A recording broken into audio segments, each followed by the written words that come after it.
Muy bien.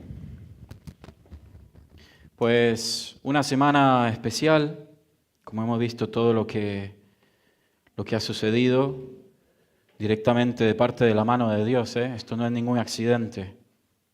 Esto descansa en la soberanía, en la omnisciencia, en la omnipotencia del Dios mismo, que Él es el que mueve las aguas y las tierras.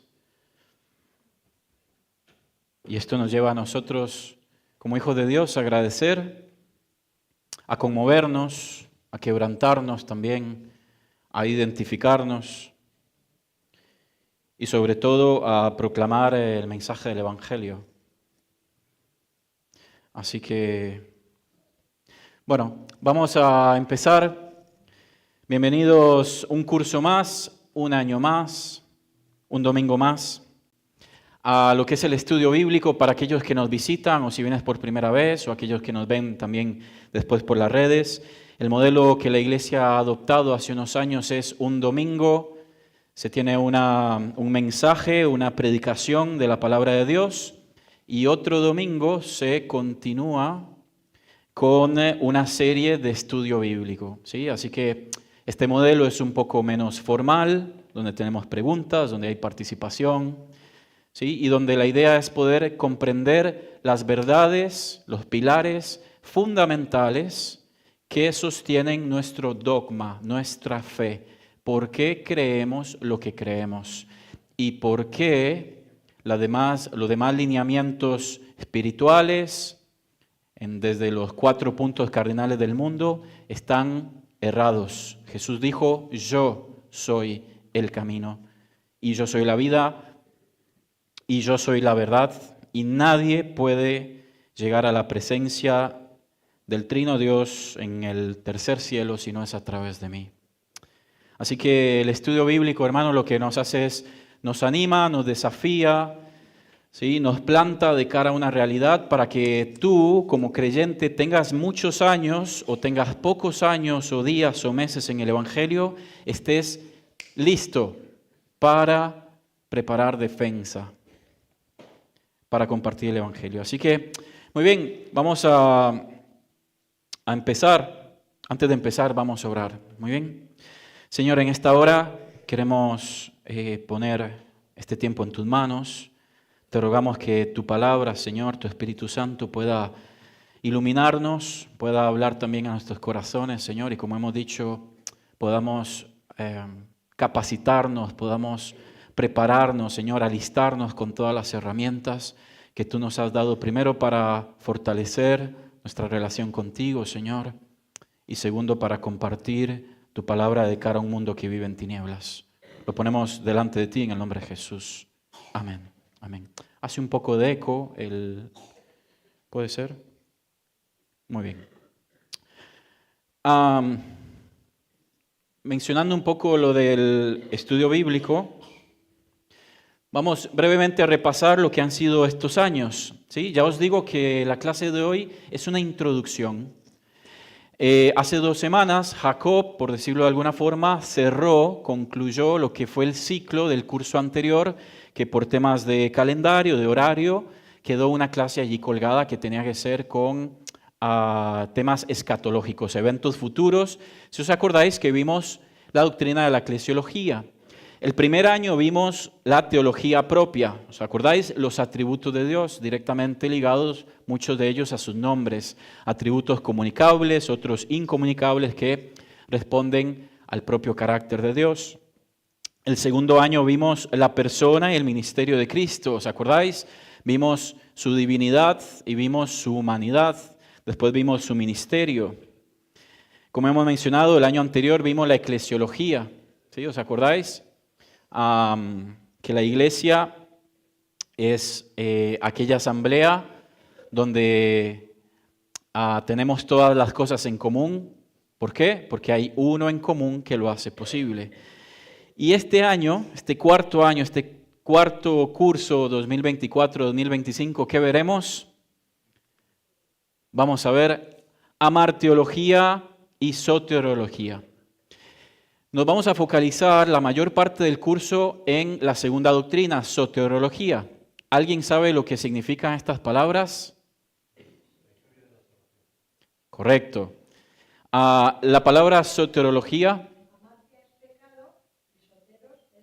Correcto, correcto. Vamos a estudiar la doctrina del pecado, amartía o amartia, amarteología. Entonces, la doctrina del pecado, cómo funciona el pecado, cuál es la raíz del pecado, cómo se nos ha transmitido el pecado, cómo explica la Biblia todo esto, porque el propósito de esta introducción es dar lugar a la doctrina de la salvación, soteriología, ¿sí? Para que lo tengas allí en cuenta. Obviamente no podemos presentar el remedio si antes no presentamos el virus, el dictamen, la enfermedad, ¿no?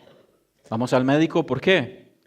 Porque de repente nos estamos sintiendo mal o preveemos que algo no puede andar bien, ¿sí? Pues de la misma forma necesitamos primero estudiar cuál es el problema, cuál es el dictamen médico en cuanto a nuestro estado espiritual, para después entrar en detalle de cuál es todo el plan soteriológico, la salvación, que a propósito, veremos las líneas históricas, veremos a lo largo de los años, de los siglos, cómo todo esto se ha de alguna forma también manipulado, cómo ha sido en lugar de un punto de un punto de contacto para que los creyentes se puedan unificar, Satanás ha aprovechado todo esto para sembrar rendijas, ¿sí? Para sembrar diferencias, para sembrar rencillas, inclusive para separación de la iglesia. Como he mencionado en algunas ocasiones, sabéis que muchas veces la iglesia, el cuerpo de Cristo, se multiplica no por visión misionera, sino se multiplica por división en la congregación. Otra vez, en muchas partes del mundo, la iglesia, el cuerpo de Cristo, se multiplica para la extensión del evangelio, amén, hasta ahí, perfecto, pero no por la visión misionera, sino por la división dentro de la congregación. ¿Por qué? Porque se ha dado lugar, ¿sí?, a, obviamente, pensamientos humanos, interpretaciones, etcétera, y todo esto lo veremos de dónde viene la raíz, ¿sí? Y después comentaremos con Jacob a lo largo del estudio las diferentes líneas y también la línea que abraza la iglesia. Muy bien. Perfecto, entonces continuamos. Como hemos dicho, pues esta mañana tenemos allí, o esta tarde, tenemos allí la introducción a la amarteología. Y como ha dicho Maripaz, amarteología es la doctrina del pecado. Y como ha leído también Jacob, nos ha recordado esta mañana a través del Génesis, viene esta imagen, pero es verdad que el pecado no surge exactamente allí, ¿sí? Sino que el pecado ya había aparecido en la eternidad pasada. Allí delante de Dios se reveló Luzbel, Lucero, Satanás, el diablo, como se le conoce, y fue allí donde su protos agonistis, un concepto que estudiamos en el verano con algunos jóvenes en otras partes, en Italia, el protos agonistis, el protagonismo, ¿sí?, el narcisismo de Satanás, algo que a propósito está directamente en su carácter y que hoy sigue siendo un virus del cual quiere irradiar y contagiar constantemente no solamente a la sociedad, sino a nosotros mismos. Satanás quiso ser el primero. Él quiso ser igual, ¿sí?, a Elohim, al Creador. Por lo tanto, el Señor lo desterró. Él se quiso sentar en el trono. Y a propósito, hoy en nuestros días hay muchos hombres y mujeres que se quieren sentar en el trono de Dios. Quieren protagonismo. Protos agonistis. ¿Sabes qué significa protos agonistis? Protos significa primero, ¿sí? Jesús dice allí en Apocalipsis, yo soy el alfa y la omega, el principio y el fin. Él es el protagonista. Venimos a adorarlo a Él, venimos a conocerlo a Él y venimos para que Él sea honrado y glorificado y nosotros somos solamente adoradores. Y esperamos que seamos todos, y esta es nuestra oración, adoradores en espíritu y en verdad. Y como hemos mencionado en otra clase, pues si el Señor le decía a aquella mujer en el pozo que Dios lo que busca son adoradores en espíritu y en verdad, pues quiere decir que hay adoradores que no están en espíritu y verdad, ¿sí? Y la otra palabra, agonistis, significa luchador, ¿sí? Luchador. Parece que en nuestros días, hermanos, hay una lucha dentro de los creyentes, dentro de los feligreses, para ver quién tiene el protagonismo, ¿no? Para ver quién tiene las cámaras, para ver quién asume cierto ministerio. Eso nació en el tercer cielo, en la eternidad pasada, en el corazón de Satanás. Él quiso ser el protagonista. Por lo tanto, Dios lo desterró. Y eso nos lo contará Jacob en la próxima clase, ¿sí? Así que veremos la introducción de la martirología. Muy bien. Continuamos. Bueno, ya os digo que esta introducción es más que todo informativa, ¿no? Es una introducción informativa donde veremos básicamente dos puntos. En primer lugar, las definiciones del pecado, de amartía, y por otro lado, la naturaleza del carácter del pecado, ¿sí? Entonces, para que tengáis una idea de la estructura de esta clase. Muy bien. Así que, teniendo en cuenta las definiciones, vamos a ir allí con la primera, ¿sí? Y la primera se traduce entonces en el Antiguo Testamento. Vamos a ver estas tres palabras primero en el Antiguo Testamento, donde se repiten decenas y centenares de veces, pero esta es la más general, ¿sí? ¿Qué es el pecado? El pecado en el Antiguo Testamento se traduce como chatá, su palabra original en hebraico, y es errar al blanco. Es errar al blanco, ¿sí? ¿Me podéis ayudar buscando estas tres citas bíblicas, por favor? Tenemos Éxodo 20:20, tenemos Jueces 20:16 y tenemos Proverbios 8:36.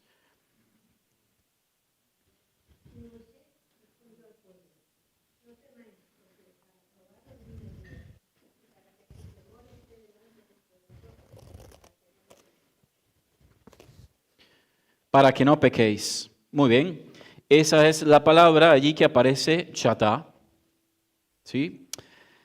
Jueces 20:16. ¿Alguien tiene esta cita? De toda aquella gente había 700 hombres escogidos, que eran zurdos, todos los cuales tiraban una piedra con la honda a un cabello y no erraban. Muy bien, gracias Will. Y no erraban, ¿sí? Obviamente acá no estamos hablando del contexto del versículo, ¿sí? Cada contexto es distinto. Lo que estoy haciendo referencia es a la palabra en original que utiliza allí, en este caso, el Antiguo Testamento. En el primer versículo escuchábamos no pequéis, eso se traduce como chatá. Y en el caso del versículo que ha leído Wilson, y no erraban, eso también se traduce como chatá. Ahora, aprovechando este versículo, qué interesante, ¿no? Porque decía que eran como cabellos, ¿no? Apuntaban y no erraban. Vaya, encima zurdos, ¿sí? Hay zurdos acá, yo soy zurdo también, todo, y me tocó después aprender cosas con la mano derecha. Muy bien. Ahora, para hacerlo un poco más ilustrativo, voy a pedirle, ven, Will. Ven, Will. ¿Sí? Yo voy a hacer el blanco y tú vas a tener estas pelotitas. Vamos a hacerlo así para que los hermanos puedan ver. ¿Sí? Entonces, ¿cómo se traduce esto? Cada acción, cada pensamiento, cada situación que se presenta en nuestra vida 24/7, está directamente ligada a esta situación. Pecar, la acción de pecar, la inclinación de pecar, la concupiscencia que tenemos intrínseca por nuestra naturaleza caída, es Directamente errar al blanco. Muy bien, entonces vamos a ver, de repente, bueno, te pongo como ejemplo, ¿no? De repente Wilson va allí por la calle, ¿sí? Ve que una señora, no sé, se le cae una sombrilla y de repente, bueno, va apurado para el trabajo. Estoy dando un ejemplo muy, muy light, ¿no? Desde lo más... Va apurado para el trabajo y sigue derecho. ¿Qué dice la Biblia? Que el que sabe hacer lo bueno y no lo hace, le es contado como pecado. Bueno, entonces, ¿cómo se traduciría esa acción allí? Dale, Will. Muy bien. Bueno, fue bastante bien, ¿no? Pero ¿qué pasó? Erró el blanco, pecado. ¿Sí? Muy bien, Wilson de repente está en la oficina, en su trabajo, viene un compañero, ¿no? Y, no sé, tienes un mal día y de repente le contestas seco, digamos seco, ¿no? Vaya ahí y te queda ahí algo, una pequeña rencilla en el corazón, algo, ¿sabes? Bueno, eso que se produjo en el corazón sería, dale Will, pecado, ¿sí? Pecado. Ahora, hermanos, pensad en que esto es miles y millones de veces todos los días tú y yo, con cuestiones que estamos conscientes y cuestiones que estamos inconscientes. He puesto, obviamente, dos ejemplos sencillos, pero la maquinaria que hay acá es capaz de calcular y de sincronizar cuestiones depravadas, macabras, ¿sí? Yo siempre he dicho que si el Señor no hubiese venido en mi rescate, yo no sé dónde estaría. ¿Visteis esa canción que dice, ¿qué sería de mí si yo no te hubiese conocido? ¿No? Sería como un ciervo que brama, sería como un pájaro herido, ¿sí? ¿Dónde estaría yo? Y yo la pregunta que te hago, ¿dónde estarías tú si el Señor no hubiese venido a tu rescate? Ahora, la verdad, hermanos, es que acá intervienen dos situaciones, ¿sí? Como podéis ver allí, la primera es la idea pasiva. La idea pasiva tiene que ver con no dar en el blanco. Esa es la idea pasiva, no dar al blanco. Eso es pecado, ¿sí? Cada acción, cada situación, cada intención. La Biblia dice, el Señor dice allí que Él conoce las intenciones del corazón, donde ya se genera toda la maquinación para pecar, ¿cierto? Esto, hermanos, nos hace examinarnos a nosotros mismos, ¿sí? Y muchas veces, creyentes de muchos años, olvidamos esto. Y puede ser que estemos en una vida de práctica del pecado constante, tal vez de forma pasiva, tal vez erramos constantemente al blanco, pero no solamente de forma pasiva, sino de forma activa, porque inmediatamente al errar al blanco, a algún lado tú estás apuntando. Aquella acción apunta a aquel lado, por lo tanto, también de forma activa, fuera del blanco, también estás pecando. ¿Se entiende? ¿Me explico? No solamente se peca por errar al blanco, sino que se peca por ir en una acción que va en contra de apuntar al blanco. Esto, hermanos, nos sienta en una realidad, ¿sí? Vamos a ver un video, Adri, ahí lo tienes. Esta es una publicidad que ayer no me acordaba de a quién pertenecía esta publicidad y me llamaba mucho la atención.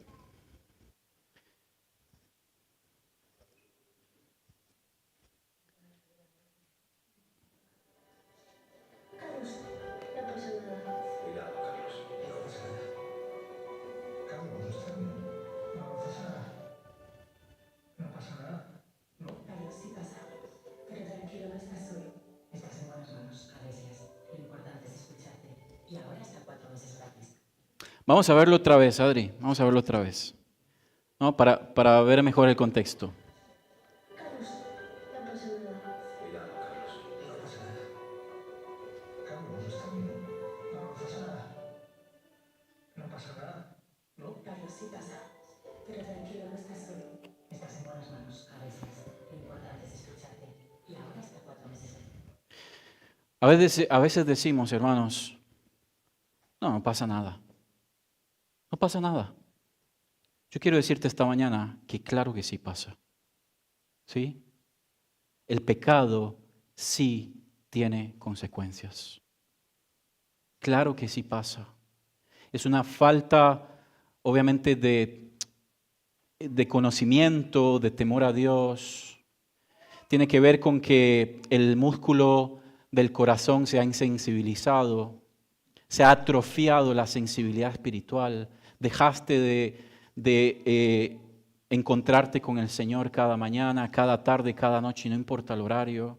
Dejaste de abrir la Escritura. Pensaste, como dicen en Argentina, que la haces de taquito. ¿Sí? O lo digo también por mi propia experiencia. Claro que sí pasa. Esta publicidad me hizo reflexionar en cuanto a esto, ¿no? Diciendo, bueno, no pasa nada, no pasa nada. Claro que sí pasa.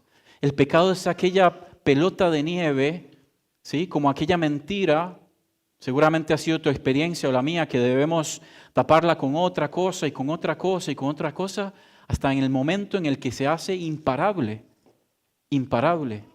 ¿sí?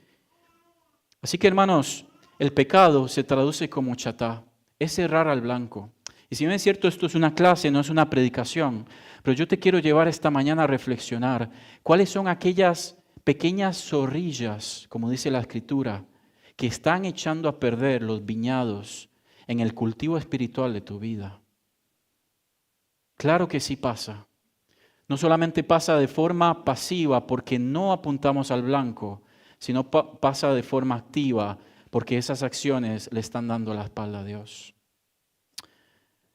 Hemos leído Proverbios 8:36.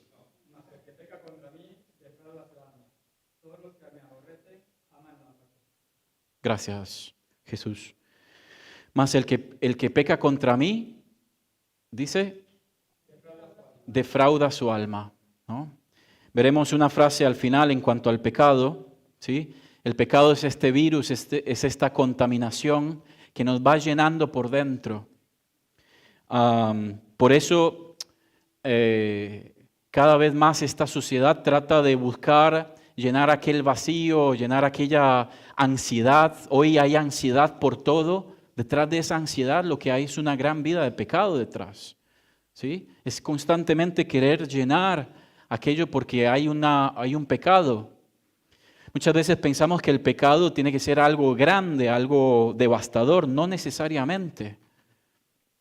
Sin embargo, esta es el concepto general. Ahora, en la Escritura vemos una diferencia y son estas dos palabras. Entonces, el pecado no solamente se traduce como chatá, sino también se traduce como rashá, que significa transgresión.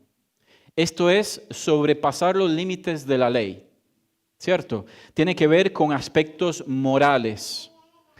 Tiene que ver con situaciones justamente que nosotros por allí no consideramos, pero que traspasa los límites, ¿no? O sea, está el semáforo en amarillo, está parpadeando, ¿sí? Pasa, sabes que no llegas, ¡pum!, cambia en rojo y paso, ¿sí? Eso, ante la ley, ante una ley justa, perfecta, eso es transgredir la ley, ¿no? Es más, ya en el amarillo, si utilizáramos el ejemplo del semáforo, ya te está diciendo, detente, ¿no? Quédate allí.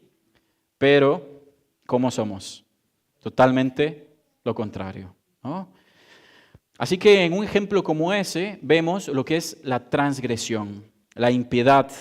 Impiedad viene de la palabra piedad, que la raíz de la palabra piedad es pío, que significa bueno, ¿sí? Que significa bueno. Por eso dice lo malo como opuesto a lo justo. Vamos a leer ahí Éxodo 2:13, alguien que me ayude, y otra persona, Proverbios 15:9, por favor. Éxodo 2:13 y Proverbios 15:9.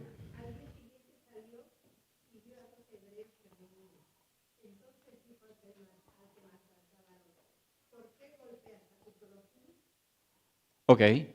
Allí vemos no solamente una transgresión, sino directamente una agresión que tiene que ver con algo moral, de aspecto moral, ¿no? Esa es la palabra que utiliza el Antiguo Testamento para decir rasha. Proverbios 15:9, ¿alguien lo tiene?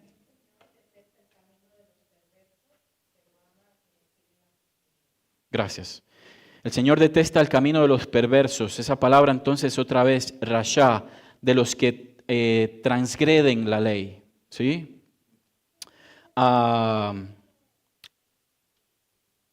Bueno, esto también nos lleva a examinarnos cuántas veces nosotros, conociendo cuál es la ley, conociendo cuál es el límite, tratamos de coquetear con esto.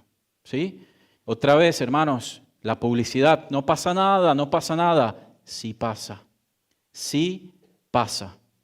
¿Sí? Y hoy en nuestros días, hermanos, la iglesia debe ser firme y debe hablar del pecado. Pecado. Pecado. ¿Sí?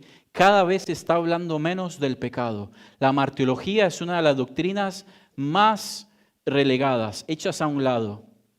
Como hemos dicho, hay más protoagonistas, hay más humanismo y más narcisismo, hay más sentimentalismo y más sensacionalismo, y así puede seguir la lista, que hablar del pecado. ¿Sí? Si no hablamos y atacamos el pecado y el virus como tal, nunca seremos conscientes de la necesidad de salvación, de soteriología que tenemos. O, en el caso de los hijos de Dios, nunca tenemos la conciencia lo más amplia posible para agradecer a Dios aquel regalo tan grande que hemos merecido, que hemos recibido sin merecerlo, perdón. Muy bien, así que rasha, por último, tenemos, allí, tenemos ra, ¿sí? Que obviamente, como veis allí la imagen, la idea es de algo prohibido, de algo depravado. Se traduce de esta forma. Ra es esa concepción del pecado como algo que ya ha avasallado, no solamente que ha transgredido la ley, sino que ha ido a ofender, que es algo aborrecible ante los ojos de Dios, donde Él literalmente lo que prueba es náuseas, ¿sí? Son aquellas acciones, aquellos pensamientos, aquellos deseos que nacen en tu corazón y en el mío, donde el Señor lo que prueba son náuseas cuando ve esto. Cuestiones directamente depravadas, con el deseo alevoso, ¿sí? El deseo alevoso de romper. Es decir, hecho algo a propósito. Esto, hermanos, a ver, yo a veces trato de filosofar, ¿no? En mi propio corazón. Y yo no sé si esto os pasa a vosotros, pero yo de forma transparente digo, ¿cómo es posible que semejante pensamiento, semejante idea se me cruzara por la cabeza? ¿Pero dónde estás? ¿Me explico?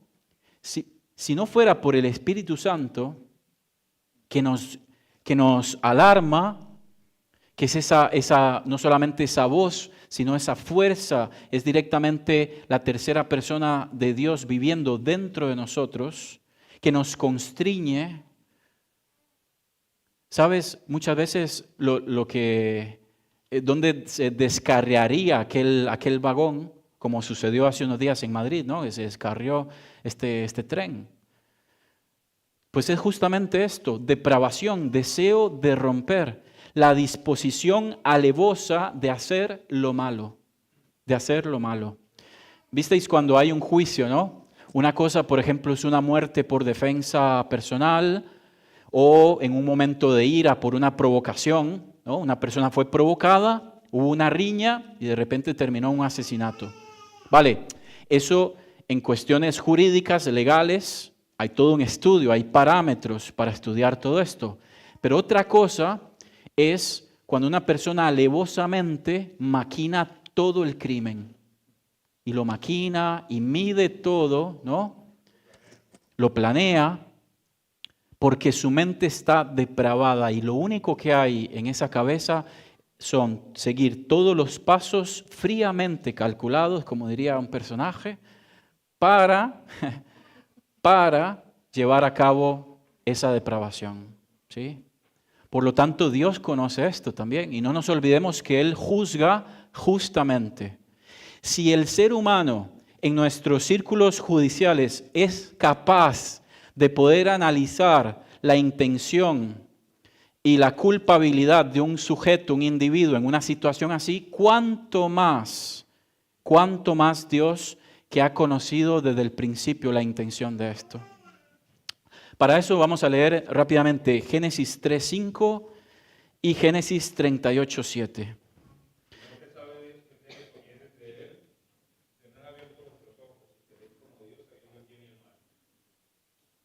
Serán abiertos vuestros ojos, ¿sí? Sabiendo el bien y el mal. Esa palabra allí, sabiendo la depravación, ¿sí? Teniendo el deseo de romper alevosamente, teniendo la disposición de hacer lo malo, de ir directamente en contra de Dios. Y Génesis 38:7, ¿podemos leerlo?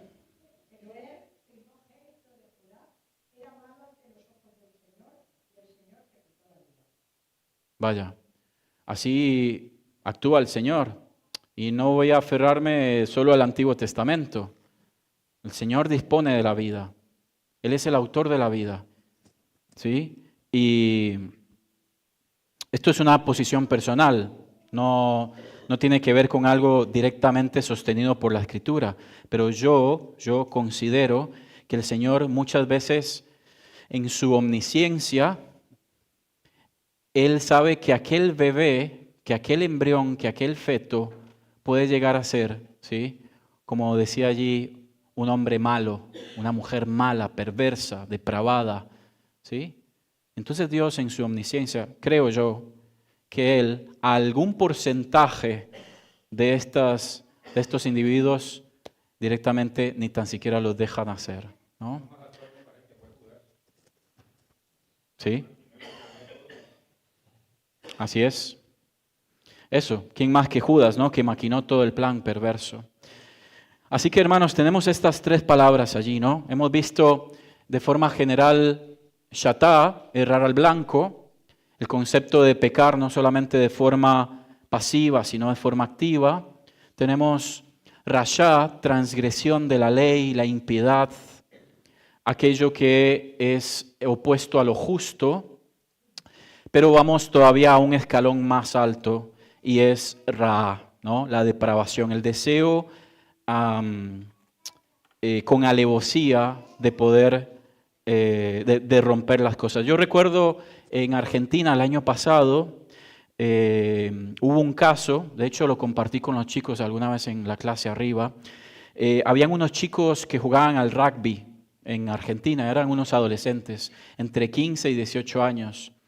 Y ellos fueron en verano. Suele pasar que ellos se van al sur, a una parte allí de Buenos Aires, donde hay fiesta, discoteca, bueno, en fin, ¿no? Vida de noche. Tuvieron una riña dentro de la discoteca con otro joven y entonces la fuerza de seguridad de este local pues sacó a ambas partes. Unos eran un grupo, que eran como 5 o 6, y el otro era un chico, ¿no?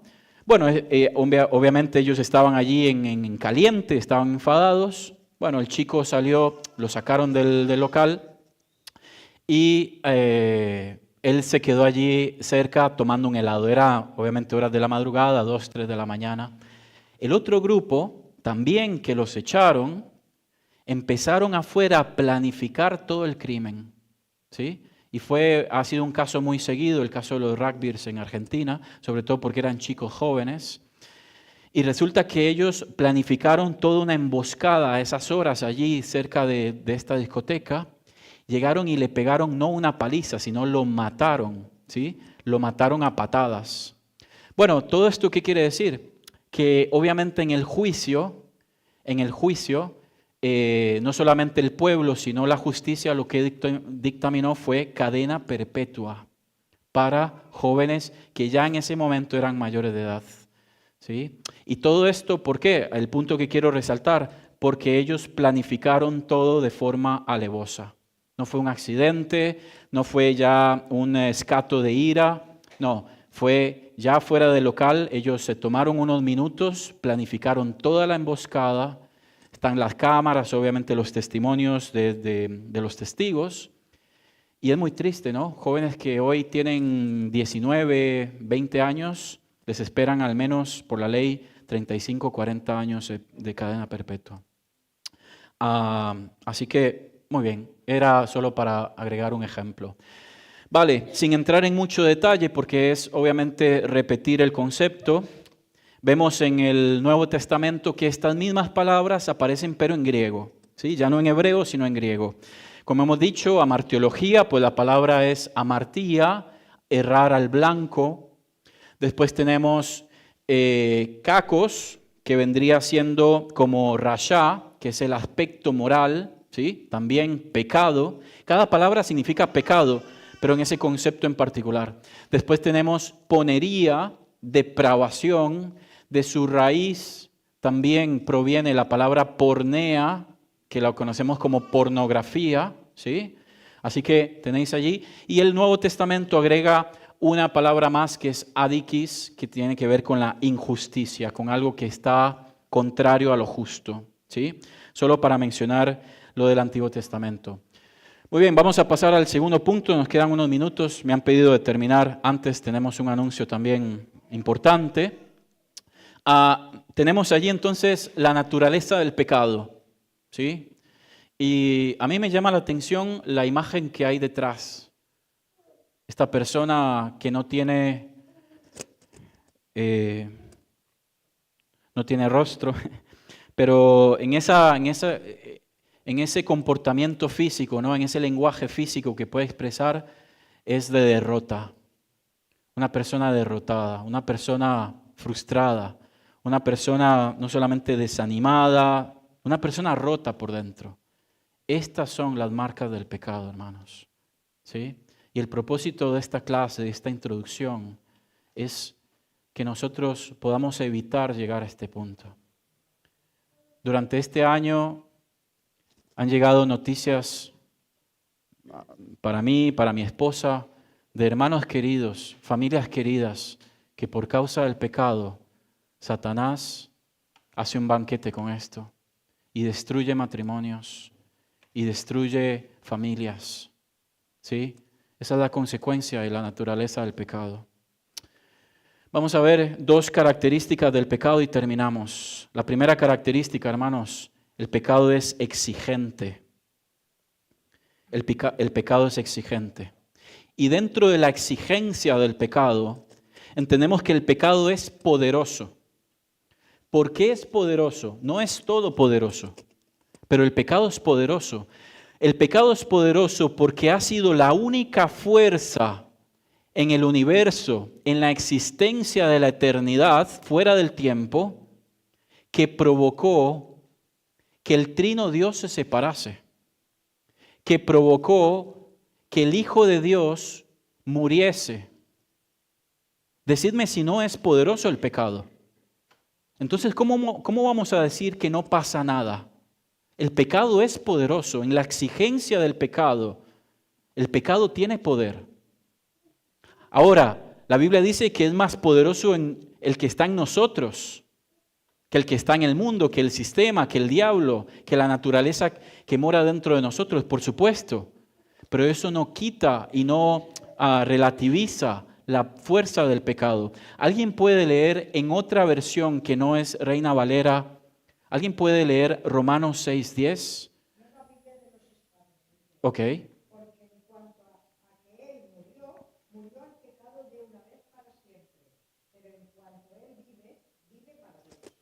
Muy bien, gracias Maripaz. ¿Alguien tiene otra versión?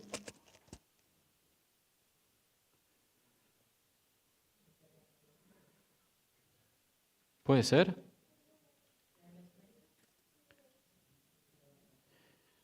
Hay una versión allí que lo deja un poco... Cuando Jesucristo murió, el pecado perdió para siempre su poder sobre él. Ahí está. La vida que ahora vive es para agradar a Dios. Ahí está. ¿Puedes leerlo otra vez, Jesús, por favor? Cuando Jesucristo murió, Ismael, el perdón. pecado perdió para siempre su poder sobre él. La vida que ahora vive es para agradar a Dios. Gracias. Ismael, perdona. Cuando Jesucristo murió, el pecado perdió para siempre su poder. ¿Sí? Lo que hemos leído es otra versión que nos aclara un poco más el concepto, ¿sí? Yo ayer lo estaba leyendo allí en Reina Valera y no es tan claro como esta. Dice, perdió su poder. Quiere decir que el pecado tiene poder. El pecado no solamente tiene poder, sino que por ese mismo poder el pecado nos esclaviza, ¿sí? Entonces, para esto vamos a leer Juan 8:34.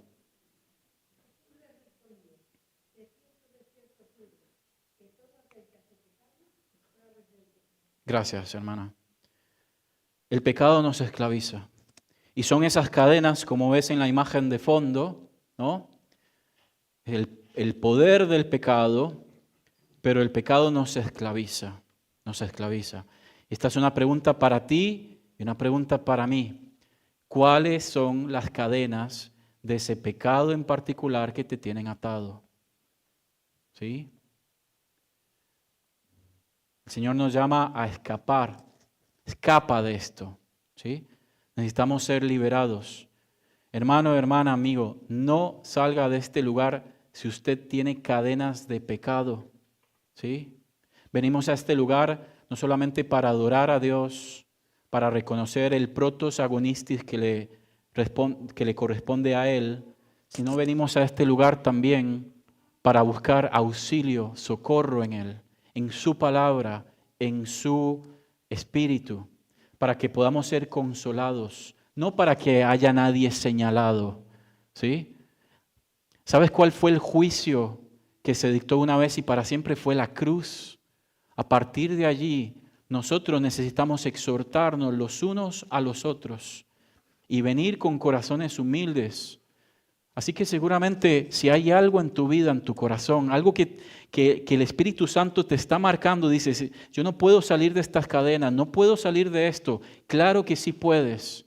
Busca a un hermano maduro en la fe, con conocimiento en la Escritura, que te pueda guiar y que te pueda aconsejar y que te pueda sostener también a poder salir de estas cadenas. Porque el pecado es poderoso y el pecado te esclaviza. Por último, en este punto, el pecado te controla. Gálatas 5:19. Esta es una lista.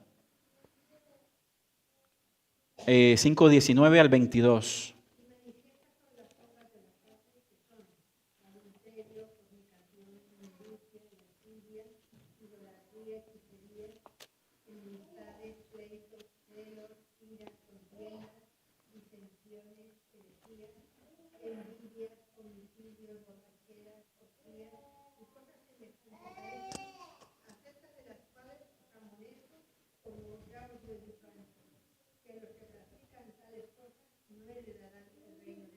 Gracias, hermana. Estos textos son cada vez menos leídos, ¿sí? Sabemos de memoria Gálatas, el verso que sigue, ¿no? 5:22, más el fruto del Espíritu, ¿vale? Está genial. Pero allí el apóstol Pablo está hablando a la iglesia, está hablando a los creyentes en Gálatas y les está diciendo, manifiestas son las obras de tu carne. No, ¿sí? Del que está al lado tuyo, también, pero de tu carne. Y empieza la lista. Y dice el apóstol Pablo, por esto os amonesto, por esto os llamo la atención, por esto os alarmo, ¿sí? Os pongo una alerta. En nuestros días, hermanos, muchas veces en la iglesia, cada vez la gente quiere venir a escuchar algo dulce, ¿sí? Algo que endulce el oído. Genial, no digo que no, fantástico. Pero a la iglesia también tenemos que salir exhortados, tenemos que salir amonestados en amor, en misericordia. Tenemos que salir concienciados de que nuestra vida tiene que ir cada vez de día en día y de gloria en gloria. Porque el pecado es poderoso, el pecado esclaviza y el pecado controla. Y el pecado controla. Como hemos visto esta lista. Os la leo de vuelta, dice... Manifiestas son las obras de la carne, que son adulterio, fornicación, inmundicia, lascivia, idolatría, hechicería, enemistades, pleitos, celos, iras, contiendas, disensiones, herejías, envidias, homicidios, borracheras, orgías, cosas semejantes a estas. El pecado es exigente. Por último, en esta mañana, la otra naturaleza del pecado no solamente es exigente, sino que el pecado es destructivo y engañoso. Destructivo y engañoso. Dice allí Santiago, donde hace una comparación con la gestación de un embrión, de un feto, y después cómo la mujer allí da luz. Santiago hace una comparación o una alusión a este ejemplo, cómo se gestiona el pecado. Y entonces dice, el pecado siendo consumado, da a luz la muerte. El pecado es destructivo. Satanás viene para hurtar, matar y destruir. Son estos componentes, ¿no? Los enemigos del creyente, el sistema, la sociedad, el mundo, Satanás y el pecado. Y estos tres conjugulan entre sí para que nosotros seamos destruidos, humillados, descalificados. El pecado siendo consumado da a luz la muerte. Esa palabra muerte significa separación, ¿sí? No solamente la separación física, sino la separación espiritual. Y en el caso nuestro, si bien es cierto, no es una separación espiritual con Dios, pero sí es una relación que se debe restaurar. No se ha roto, porque somos salvos una vez y para siempre, pero esa comunión con Dios se interrumpe por causa del pecado. ¿Sí? El pecado destructivo y engañoso. Por último, dice allí Mateo 7:13, ¿no? El versículo que conocemos. Amplia, ancha, espaciosa, grande es el camino que lleva a la perdición. A la perdición. No sé si te pasa a ti, pero yo mientras hacía este estudio, vaya, esto va sembrando en mi corazón temor. Porque como hemos dicho, hermanos, cada vez más pensamos que podemos manejar esto de memoria.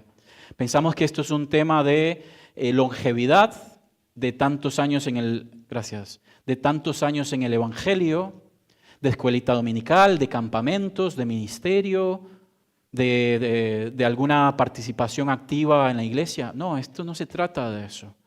Tú puedes estar en alguna de estas actividades y estar teniendo una doble vida delante de Dios.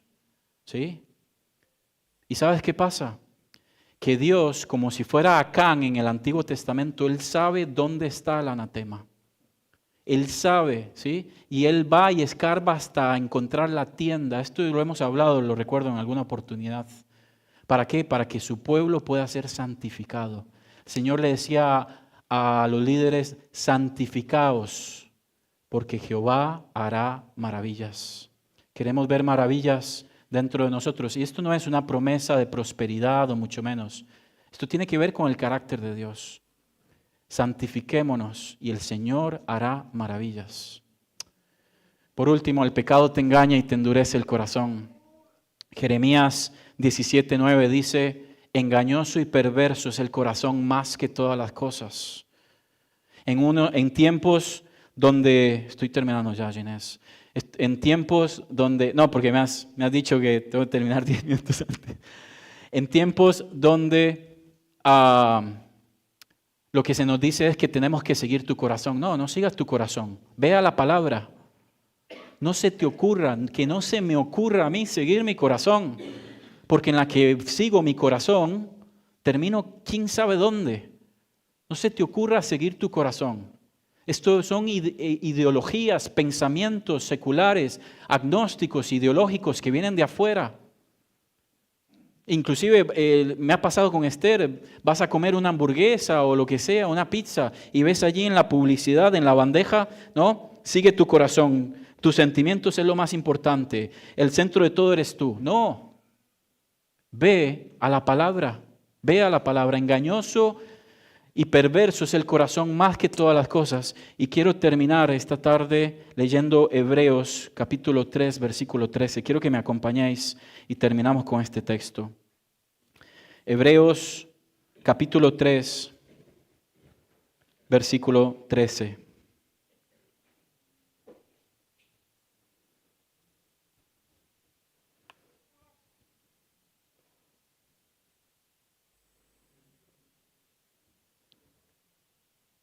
Dice así la palabra de Dios. Antes, exhortaos los unos a los otros cada día. ¿Cuándo? Cada día. O esa palabra exhortaos se traduce como anímense, recuérdense la Escritura, ¿sí? Alármense, alértense unos a los otros cada día, entre tanto que se dice hoy, para que ninguno de vosotros se endurezca por engaño del pecado. Por eso estamos acá, hermanos, también. Para poder ser animados, exhortados, amonestados, para que ninguno de nosotros se endurezca de cara al pecado. Creo que cada uno de nosotros tiene deberes esta semana. Vamos a casa, examinemos nuestro corazón, examinemos nuestras prácticas y vemos si estamos cerrando al blanco de forma pasiva o inclusive de forma activa. Si estamos transgrediendo la ley o si inclusive lo estamos haciendo de forma alevosa. Esta frase impactó mi vida desde que era un adolescente. Se me pone la piel de gallina. Y hermanos, un pedido que tengo es, oréis por mí y por mi esposa y por mi matrimonio. Porque Satanás siempre viene, ¿sí? Viene a lo mismo y viene por más. Esta frase que me llena de temor y la comparto con mi iglesia. El pecado te lo ofrece todo, te da poco y te deja sin nada. Te lo ofrece como en bandeja. Lo he compartido antes seguramente. El pecado te lo ofrece todo, todo, en un momento. Ven, prueba, satisfácete ahora mismo. Nadie se va a enterar, nadie lo va a ver. Ven, el pecado te lo ofrece, ahora aprovecha, está en oferta. Te da poco, toma un poquito, te hago probar. Y después te deja sin nada. Te humilla y te rompe. Vamos a orar, hermanos. Señor, en esta hora te damos las gracias por tu palabra, Dios, y te pedimos que nos llenes de tu gracia, Dios, y que podamos ser conscientes de que el pecado no solamente destruye, nos engaña, es exigente, que el pecado tiene poder, Señor, y que solamente la persona de Cristo allí en la cruz podía vencer las obras demoníacas, Señor. Que el pecado nos esclaviza.